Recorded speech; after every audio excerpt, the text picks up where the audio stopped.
Mike Morell told Axios, quote, "Pakistan is the most dangerous country in the world. Not this year, not next year, but certainly down the road. Pakistan is a ticking time bomb, figuratively and perhaps literally. To understand where Pakistan's headed, it's important to understand how and why it got here in the first place."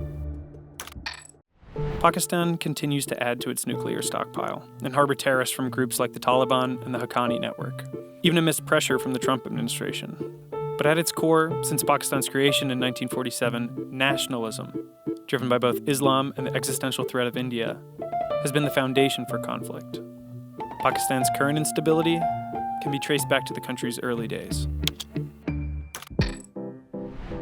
Pakistan was formed in 1947 as a result of the violent partition of India by the British.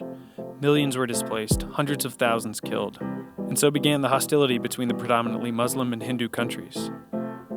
The Indo-Pakistani War of 1971 was devastating for Pakistan, as they lost both territory and millions of citizens to the newly formed Bangladesh. The Pakistani Prime Minister at the time became obsessed with India's nuclear program.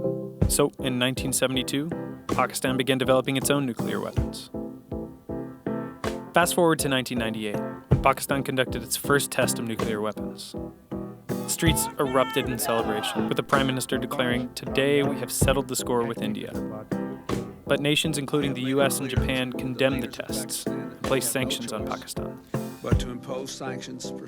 During the Afghan War, Pakistan played a double game with the U.S., taking billions of dollars in aid to help fight the war against al-Qaeda and the Taliban, yet at the same time, they provided a safe haven for terrorist groups to prevent internal conflict.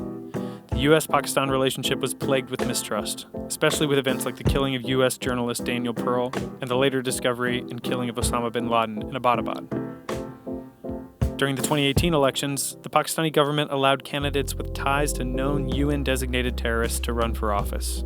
And while many Americans often think of terrorism as a curse on the West, Pakistani citizens who overwhelmingly denounce violent extremism have faced some of the worst attacks themselves. There are key aspects of the country that still sort of support kind of an extremist framework. But I think the key to note is that the Pakistani state, and especially the Pakistani military, has supported this extremist framework because it thinks that it's in its strategic benefit to do so.